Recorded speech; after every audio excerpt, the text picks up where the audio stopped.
Bonjour tout le monde et bienvenue sur cette ultime partie de la review de mon tournoi des Winamax Series d'avril dernier, ce 500 € Master Mystery Championship. On arrive sur la dernière ligne droite, il doit rester une dizaine de joueurs, 9 joueurs. On est aux abords de la table finale. Dans cette partie, on va se concentrer sur l'ICM, les spots à prendre pré-flop. Il y aura quelques situations intéressantes à voir. J'espère que les premières parties vous auront bien plu. Sans plus tarder, on va rentrer dans cette review. On s'était quitté sur cette dernière main avec 7 et 5 de pique. Que j'aurais peut-être joué d'une manière plus agressive, on disait à la turn, si ce n'était pas ce moment du tournoi, mais ça me va très bien de comment je l'ai joué. Et on continue, on est 9 left actuellement, il y a 65 000 € sans les bounty à gagner.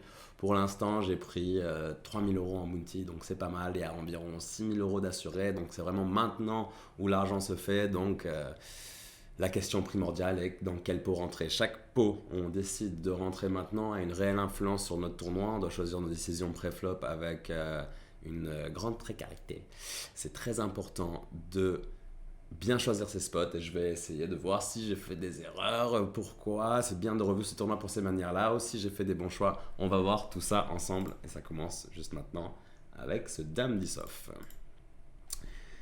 Voilà, en règle générale, je pense qu'à la place de Paco Gento, on n'a pas envie de jouer énormément de call ici au bouton. Justement, on arrive 9 left, c'est cool avec ces 25-26 blindes de jouer pas mal en 3 bêtes. Là, ils offrent un spot finalement pas mal à Ben Afrique en bébé ou à moins un small blind de caler un squeeze. Donc ça pourrait être intéressant ici de trouver un squeeze, mais Dame 10 off, c'est pas la main que je veux. Peut-être si j'avais une main comme un As suité ou un Roi suité, plus bas, c'est pas mal parce que, mais pourquoi? Parce que j'ai pas envie de bloquer cette dame et ce 10 finalement, que j'ai envie qu'il soit beaucoup plus dans les ranges adverses. J'ai envie que mon adversaire puisse open beaucoup de dame 10 ou de dame valet ou de 10 et 9 et que mon adversaire au bouton paye des mains un peu bancales. Je vais choisir à squeeze plutôt un As8 ou un As7 ou un Roi 5 suité ou quelque chose comme ça, ou un As9 plutôt que Dame 10. Donc c'est pour ça que je décide de passer cette main, mais c'est un spot intéressant. Je pense que le risk-reward de 3 bêtes de temps en temps est relativement bon ici, sachant que Paco Gento ne prend pas le spot de squeeze. Bref, passons. Me valet 8 suité. Je décide d'open ici. C'est un spot assez compliqué, mais je pense que j'open sur une SB et une BB qui peuvent pas se défendre énormément, donc j'aime bien. J'ai un bon joueur au bouton qui a un gros stack, ça c'est le gros danger, mais c'est pas pour autant que je vais tant resserrer dans ce spot exact. J'aime bien le fait d'être déjà deuxième en stack. Ok, je peux me prendre la pression de la part du bouton, donc je jouais un peu plus tight, mais celle-là en particulier, ça me va de l'open. Sur un flop 19-6, je pense que je vais check back une partie du temps, surtout contre 13 blindes. J'ai pas forcément envie d'aller jouer toute l'équité à fond dès le début. Je pense qu'en check en back, parfois sur les bonnes turns, pour moi, mon adversaire peut commencer à bluffer.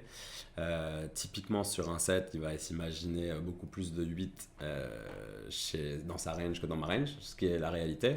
Donc je m'attends à avoir quand même pas mal de value sur certaines turns. Et pas mal d'implied odds si j'arrive à améliorer les implied odds. Tout simplement, c'est cet argent, cette équité en plus que je peux gagner si je touche mes cartes et que ça peut inciter mon adversaire à bluff pas mal. Je pense que c'est bien. Je décide de check back. J'aime bien. Une fois que mon adversaire il check la turn ici, je pense que j'ai un value bet qui est assez important. Je n'ai pas l'impression que je me fais check raise si souvent, mais si c'est le cas, je vais pouvoir payer avec mon équité sans trop de problèmes. Pour le sizing, j'aimerais bien me voir faire entre un tiers du pot et mi-pot. J'ai pas besoin de faire beaucoup plus contre ce stack. Je pars pour un peu plus petit. L'avantage, c'est qu'il pourrait ne pas me croire si souvent sur un bet avec ce sizing. Mais par contre, bien entendu, on laisse aussi l'équité de mon adversaire se réaliser. Mais bon, ça c'est ok. La river double bet du 10, c'est pas la meilleure. Et wow, je me fais face à un long bet all-in maintenant de part de la BB. Et c'est un spot vraiment compliqué pour moi. Quelle est la fréquence de bluff de mon adversaire sur cette carte? Tout simplement, je l'ai passé bet le flop, mais je pourrais check back quelques 10. À quel point je vais les bet à la turn, c'est moins une certitude. Mon adversaire qui pourrait bluffer potentiellement quand il n'a pas fait de paire. Peut-être qu'il est à la turn avec une main comme Dame 5 suité qu'il a décidé de défendre. Dame 7 suité, quelque chose comme ça. Il se sert de ce 10 pour bluffer généralement, en me mettant pas sur trop de 10 parce que je check pas que le flop. Ça, c'est intéressant. C'est vraiment pas une situation facile ici. J'ai peu d'informations sur mon adversaire. J'ai 11,3 à mettre dans 30 blindes. Donc je dois avoir raison un peu plus d'une fois sur 3. Ouais, si j'avais re le coup aujourd'hui, je serais encore dans le doute. Je pense que c'est quand même compliqué d'aller all-in en bluff à la part de mon adversaire. Peut-être s'il m'avait misé un petit peu moins et qu'il s'était gardé 2-3 blindes, peut-être que ça m'aurait plus incité à call. Je sais pas. Parfois, on n'a pas la réponse exacte au poker. Cette fois, j'ai choisi l'option passive.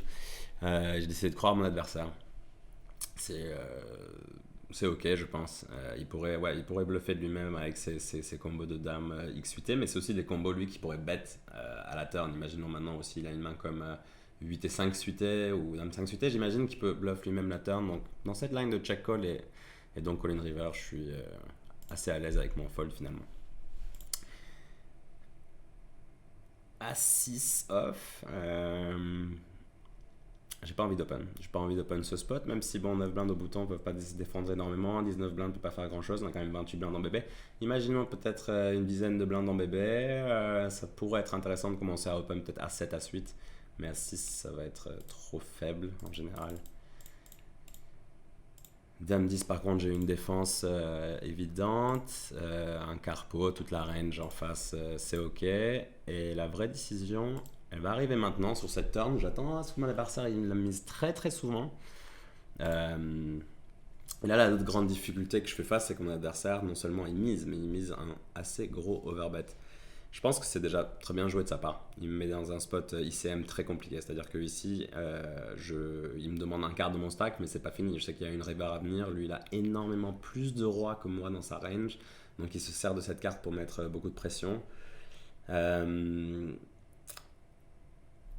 C'est très adversaire orienté. Est-ce que je pense que mon adversaire il est assez agressif pour mettre en bluff souvent? Dans ce cas-là, il faudrait vraiment très peu folder de dames, mais il faut aussi s'apprêter à jouer un pot énorme et à payer 2 fois. C'est compliqué. Mais en même temps, si je commence à folder mes plutôt bonnes dames maintenant, je fold quasiment toute ma range. Et là, c'est compliqué. Donc, c'est à moi de analyser ce spot par rapport à la situation, par rapport aux joueurs qui restent dans le tournoi. Si ça m'arrive aujourd'hui, par rapport à 6-7 mois, je pense que je suis dans la même galère, quoi. Dans tous les cas, c'est bien joué et j'aimerais bien me voir finalement payer parce que j'ai quand même l'impression que c'est potentiellement une line qui est un peu plus prise en bluff. Ici, je vais quand même avoir peu de mains qui vont continuer et si je commence à folder mes dames, je fold un peu trop. Mais j'ai décidé de folder pour conserver mon stack, me rester dans un bon classement. Ici, j'ai quand même... voilà, on est dans un spot où on est dans les leaders du tournoi contre... je couvre beaucoup de joueurs, donc c'est vrai qu'on n'a pas forcément envie de créer un gros pot deuxième ou troisième stack contre le deuxième ou le premier. Donc, ouais, non, c'est spot compliqué. Et j'ai décidé de la folder sur ce coup-là. Est-ce que je m'en veux vraiment? Ouais, si on sait que je fold toutes mes dames, eh ben c'est un bluff évident de la part de mon adversaire. Et c'est vrai que sur ce genre de sizing, c'est dur de continuer avec les dames, donc c'est bien joué de sa part. Et c'est à moi de parfois reprendre le thinking de mon adversaire et vouloir appliquer ce genre de sizing sur des cartes comme ça. C'est vraiment bien joué. Ici, je pars en spot intéressant de 3 bêtes. Je bloque rien avec ce 2. Avec l'As, je bloque une bonne partie de ses très bonnes mains. Donc ça pourrait être intéressant. Après As-2 exactement, est-ce que je préférerais peut-être un autre As? Oui, bon après on n'a pas le choix de tout. J'ai décidé de la jouer passivement. Bon, ça me va. Ça me va forcément. Dame 8, nous y sommes pas. 7 et 4 non plus. 10 et 2 non plus. Roi 2, bien entendu, on va pas faire grand chose. Valet 6, je vais respecter un peu l'ICM. J'ai l'impression que si je limpe trop en bataille de blindes, je vais pouvoir me faire... isoler beaucoup quoi, dans cette situation et je préfère aller give up une demi-blinde de temps en temps plutôt que d'offrir le spot à mon adversaire. Très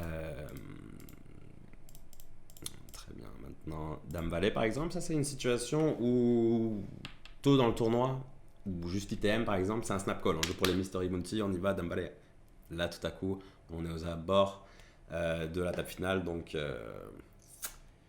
ça me dérange. Ça me dérange ici de aller payer Dame Valet. Forcément, niveau ICM, ce n'est pas bon. Ça aurait été avant dans le tournoi. C'est pour ça que c'est une grande différence aussi entre ces périodes ITM, table finale ou en début de tournoi. C'est des questions cheap EV où je vais gagner. Mais après, c'est important de garder en tête le risque premium. Mais ici, si je veux, entre guillemets, payer 10 blindes, je vais resserrer ma range et payer un peu plus haut. Donc c'est un fold important à ce moment-là du tournoi, je pense. Voici un autre spot très intéressant. Koui Aderj qui décide d'open son bouton. As-10 off, je pense que c'est un peu la limite. C'est un peu une As-Valet par exemple. Il n'y a pas trop de questions. Je pense que c'est un 3-bet call assez évident. As-9, je pense que j'ai un fold. Pas évident, mais parfois un 3-bet bluff, mais aussi parfois un fold. As-10, c'est un peu au milieu où ça semble un peu fort pour folder. Et en même temps, c'est pas un spot très agréable d'open à la part de la place de mon adversaire. Donc l'un dans l'autre. Est-ce que j'ai vraiment envie de prendre ce spot et jouer la moitié de mon stack all-in pour potentiellement gagner aussi les 4 blindes au milieu quand mon adversaire a sa range de raise fold? C'est compliqué. Si j'étais en big blind, c'est une autre question. Mais là, en small blind, je pourrais presque folder. Mais là, je décide de trouver le 3-bet. Je pense que c'est pas mal. Voilà, je size. Je size dans tous les cas. Je pars à tapis. Je vais pas 3-bet fold 7 blindes. Peut-être que je peux size parfois un peu moins cher contre ce stack. Mais là, c'est clairement que je dis à mon adversaire que je suis pas là pour 3-bet fold. Et quand il met les 17 blindes et demi, c'est vraiment une mauvaise nouvelle pour moi. Et mon adversaire qui a As-Roi sur ce coup, et ça va vraiment faire un gros dent dans mon tournoi. Est-ce que c'est c'est toujours dur de savoir les ranges qu'open nos adversaires, tout ça avec 18 blindes dans ce spot. Il a le 48 blindes dans BB. Il risque de faire playback souvent. Bon, après parfois il y a juste des setups au poker. Et c'est un peu comme ça, mais c'est vrai que mon tournoi vient de prendre un sacré coup vers le bas.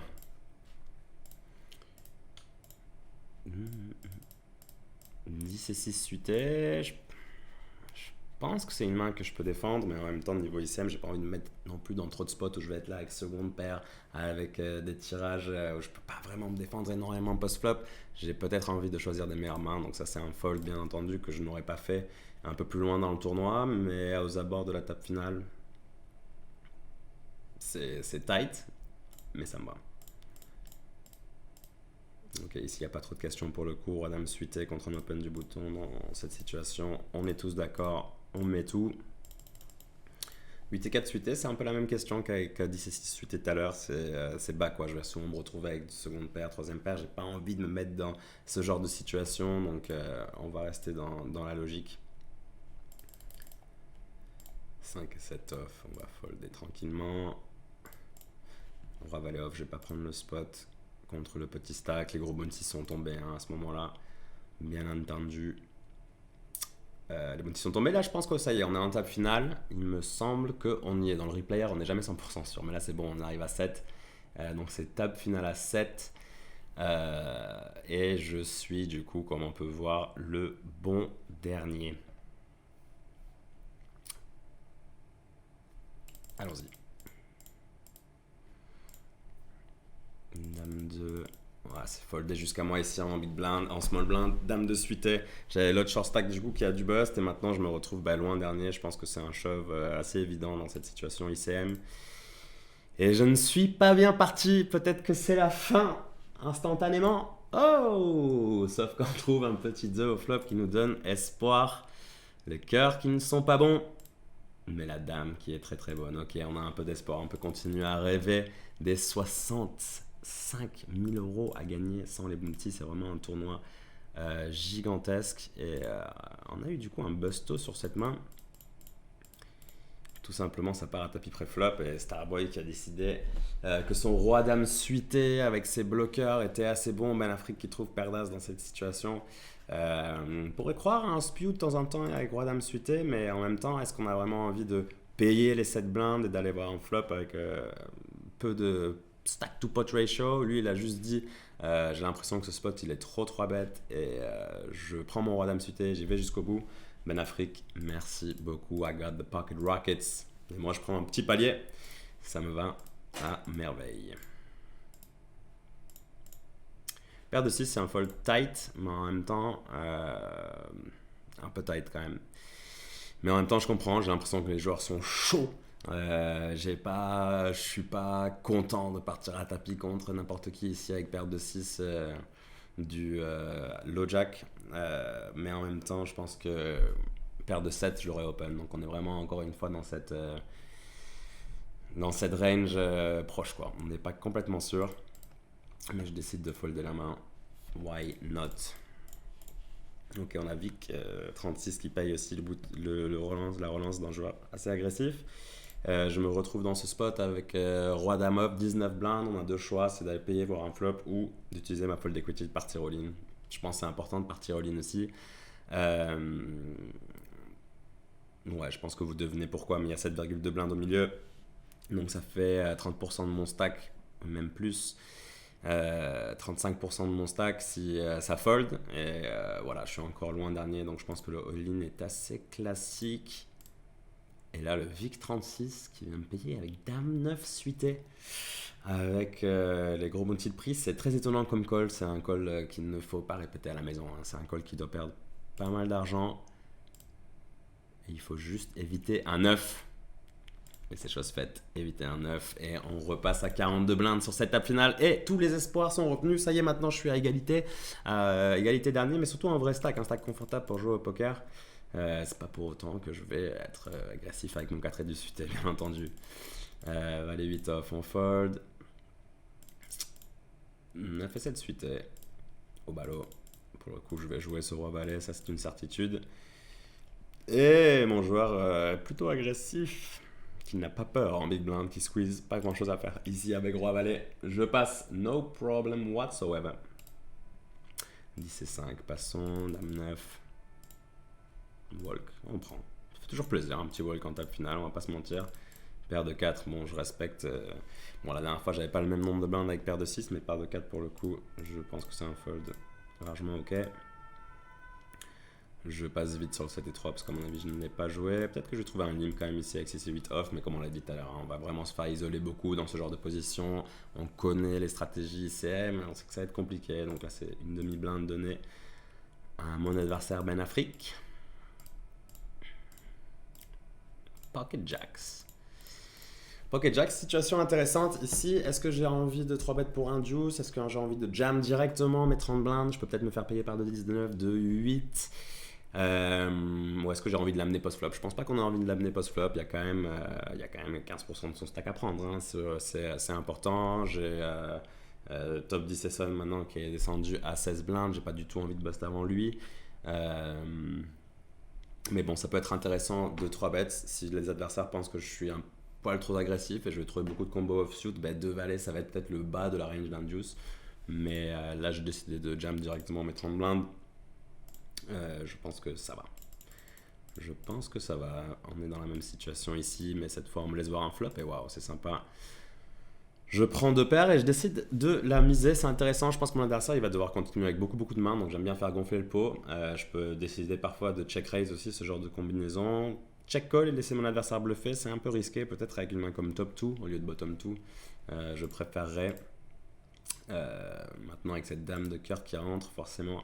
Je vais laisser mon adversaire jouer. Il va commencer à bluffer avec beaucoup de mains. 4 et 5, 5 et 7, 7 et 8, 7 et 10. Il a vraiment beaucoup de mains qui peuvent commencer à mettre la pression, donc je suis pas inconfortable ici pour payer avec mon 6 et 3 et full house, ladies and gentlemen. Quelle river exceptionnelle. C'est une river vraiment sur laquelle je m'attends à ce que mon adversaire en plus continue à bluffer beaucoup, donc vraiment c'est génial. Et mon adversaire qui part pour miser 7.2. Maintenant la question c'est voilà, quel sizing de relance? Est-ce qu'on part all-in? Est-ce qu'on lui fait 15 blindes? Telle est la question. Je choisis 24 blindes, donc c'est vrai que c'est un gros size. Mais bon, une fois que je check raise la river, c'est vrai que c'est dur de trouver des bluffs de ma part. Je sais qu'il va folder une grosse partie de sa range ici. Mais bon, l'objectif c'est peut-être c'est mieux de faire 24 blindes que de partir all-in. Je me laisse 5.1 blinde dans le cas où mon bluff ne passe pas. Mais mon adversaire qui fold, bien joué à lui. Et puis c'est une situation où il avait quand même énormément de bluff. As valet ici, je vais payer en position, je vais parfois 3 bêtes contre des adversaires plus sérieux, mais lui il est tellement... Je pense qu'il est assez fou pour que je sois pas si content, mais en fait si je 3 bêtes ça va être difficile à folder pré-flop contre lui parce qu'il peut faire vraiment pas mal de dingueries quoi. Donc je vais payer et on va aller 3 way. Comme mon adversaire il met 5,6 ici sur 9 de 2, j'ai beaucoup de mal à le croire. Je pense que je vais jouer un pot très important. Je suis pas sûr qu'il mise 5,6 As-Dame, As-Roi, donc je pense que je suis quand même devant assez souvent s'il relance tous ses combos de Valet 10 off, de Dame Valet off, de Roi Valet off, et juste il continue sur ce flop. Je pense que j'ai un call intéressant ici, je peux jouer au poker, on est en position, le pot il va faire 19 blindes, on a 2 pots encore, j'ai le Valet pour backdoor trèfle. Donc je décide de stick long. Et top 10 season qui part all-in, c'est très mauvaise nouvelle pour moi. Vic qui suit, donc bien entendu, je n'ai plus rien à faire dans ce coup.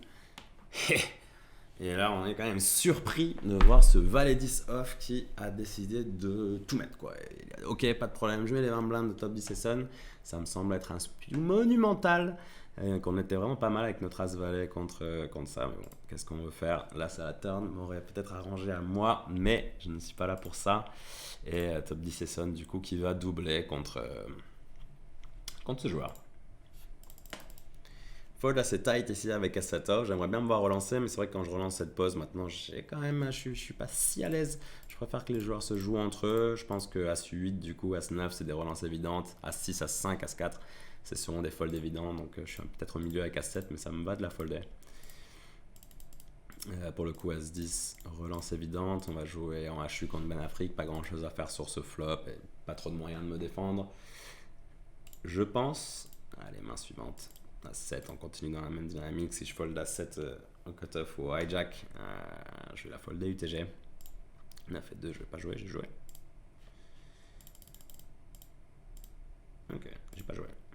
C'est min raise, ça fait 2 fois qu'il me le fait. Je vais peut-être caler les 3 bêtes quand même de temps en temps. C'est un bon risque reward qu'il a. 9 et 10 suité, relance, ça passe. We take the money. Dame 4 suité, ça c'est une situation où j'ai pas trop envie de me voir défendre. On est contre une range en TF, niveau ICM, de cut-off contre hijack. Je pense qu'il y a énormément de dames qui sont qui me dominent quoi, tout simplement. Donc ouais, j'ai pas envie de me voir défendre ici. Ça c'est une erreur classique que je vois peut-être sur les tournois un peu moins chers, à vouloir se dire bon j'ai un à mettre dans 8, allons voir un flop. Le problème c'est les implied odds, c'est l'ICM, c'est qu'est-ce qu'on va faire quand on fait une dame top pair. Est-ce qu'on va vraiment extraire beaucoup de value quand on arrive à faire des bonnes mains. Ouais, je pense que c'est important de folder ici.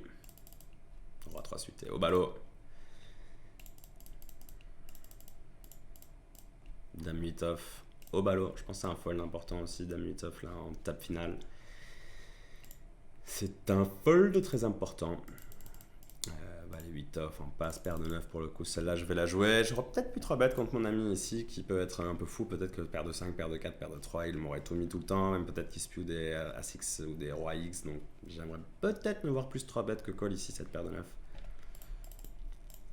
Ok, on rentre sur 6, 7, 8. Là, je suis dans l'obligation de bet.